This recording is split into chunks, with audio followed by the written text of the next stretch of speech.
Hey guys, Void of Dust Gaming here, and today I'm showing one of my least favorite heroes. His name is Riktor, and I just have issues with his playstyle, but I wanted to try something new with my friend Root and Smother, and I've been playtesting a crit build on Riktor. That's something that I wanted to try anyways, and I have finally built a full stack of level 3, I guess it's the Rampage Arcana. I have done that for Quillen, so in this one I am running Rampage, I'm running Skewer, and I'm running the Guerilla one for the attack speed. And there's basically one point in the game where you will see how this proceeds, and you will finally see the outcome of that. And it's gonna take a while because I have to build the Claves Sancti at first, and after that things are starting to smooth out. Beforehand, in my opinion, his performance is underwhelming. I'm not really that much impressed. It's a normal Riktor build and nothing too spectacular to see. And the laning phase is a little bit harsh for me, so I've made some mistakes, I have done some misplays, but I hope it teaches you guys. I will comment them, I will tell you what I would have done differently, and eventually, in the best case, it's gonna help you because you are not making the mistakes that I have been making for you. It's quite funny because actually I always describe him as a one-trick pony, and I've been watching some guides from other people, and it kind of resembles to what I've just said. Riktor is basically all about jumping out of the brushes, hiding in there, using his S1, his first ability, and then afterwards using his 2 invincibility to kind of get out, and you can then decide if you want to fight or if you don't want to fight, but you can block skill shots and stuff like that. So it's actually quite nice against Violet, and Violet is another one-trick pony, so it's the one-trick pony melee-wise against the one-trick pony range-wise, so it's actually quite fun, but I did not really make that much use of it. And here's the first mistake, like the first really big mistake, and it's followed by another mistake. The first thing is I did not land my skill. I should have knocked her up, and then I could have followed with another dash, and eventually with the execute that would have resulted in a really clean and smooth kill, giving me some time on the lane on my own so I could farm up and get some of the stuff there, but unfortunately I missed it. And then afterwards I have been following into the tower. I unleashed all of my skills and I used my execute, but it wasn't sufficient damage to kill Violet, and I should have just backed off without running away, without running in and getting 3 tower shots, because now I have the problem that I'm on half health, and Violet is able to shred away half health quite easily. And what I've just realizing, which is really beautiful, like you can see the steps in the water, like the water is actually moving, and it looks like you were running through a puddle or something, which is actually really nice. Good timing here, like she did not really hit me with her wand, but that was good that she was waiting for me to kind of use my invincibility. And she could have killed me here.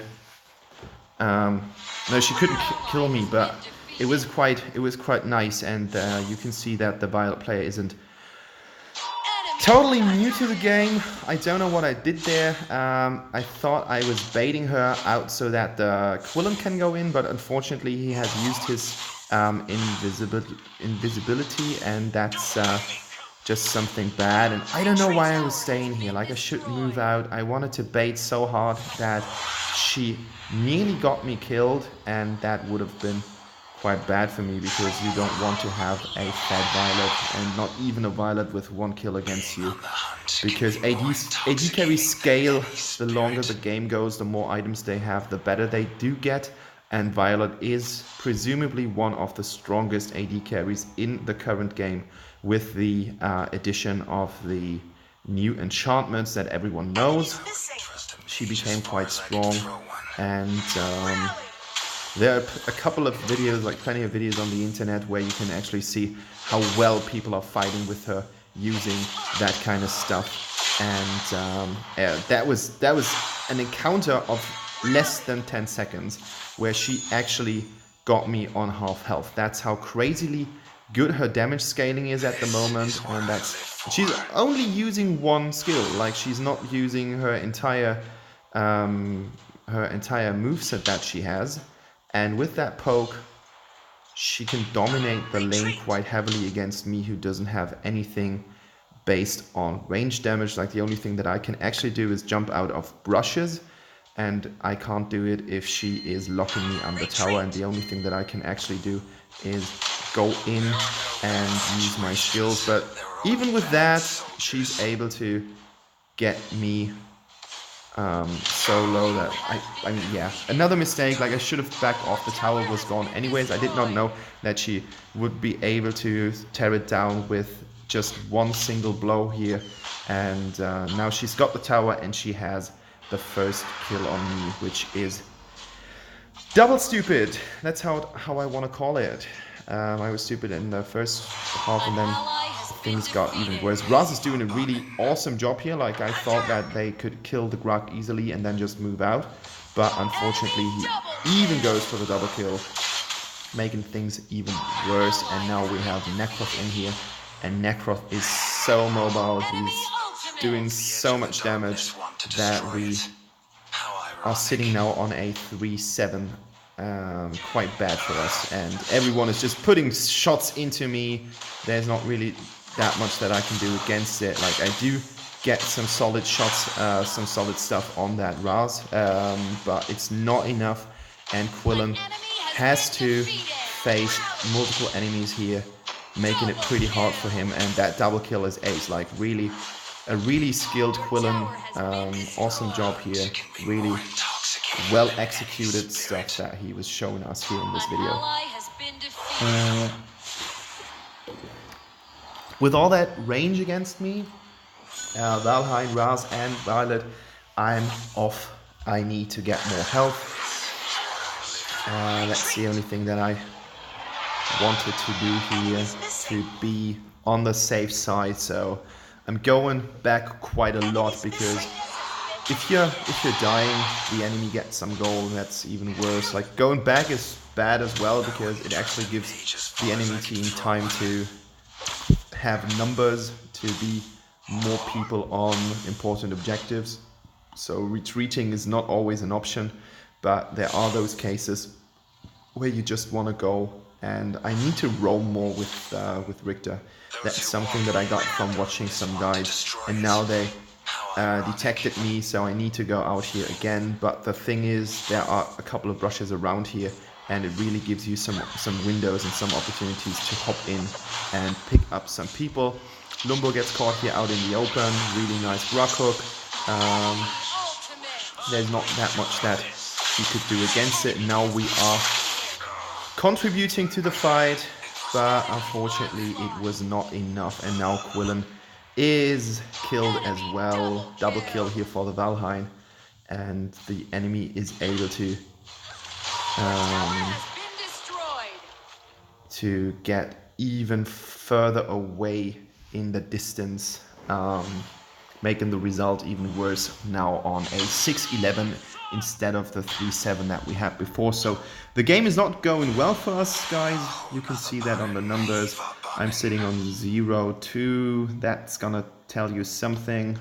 Went quite bad for me. And now I'm on the Claves Sancti, which is hopefully something that I will get soonish. There's a big wave coming in, so that's something that I wanted to have, just in terms of getting some more gold, because I need some gold. I have not had any kills so far, so of course I'm focusing on getting the minions, not pushing myself too far into the enemy zone, because that's actually something that you want to avoid. And now we've got a really big team fight, and the cool thing is I am able to activate my tool here, my ultimate here, which is helping my team to get some kills. Quillen is able to tear down the Valheim after he killed a bunch of people. And we have still not really reduced the distance between the two teams, so still the enemy is doing a really good job on picking the right fights. Grok is doing a solid job, and we're not able to really make use of the team fights and turn them into our favor. I'm again on the lane here, trying to lane bully a little bit. Now I've got the Claves Sancti, and I was just hoping that this is going to help me out a little bit. I'm up for some fun with the chainmail, the Mail of Pain here. That's at least something that I just decided that it's gonna be more beneficial for me than anything else. And finally I'm able to tear down Violet, because now I do have some equipment and I can actually do some damage after I have been fed up with issues. And you can see that I'm doing quite nice damage, and I thought like the crit build, the reason why I was building crit on him, or I wanted to try out the crit build, is that you basically, all the damage that comes from your stuff, and I mean the main source of damage that you are having in the beginning of the game is basically coming from your rush jumps. And so I thought, why not maximize the stuff that I can get from the brush jumps by putting a little bit of critical chance as well as critical damage on him.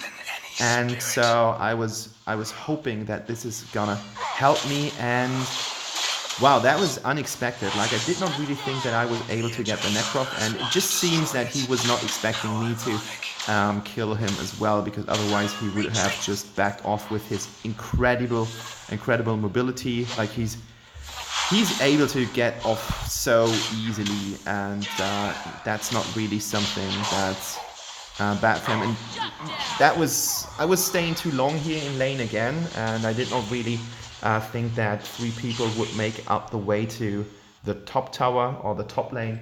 So yeah, that was bad as well. And as I had some encounters with Raz, I thought that some magic defense would be quite nice.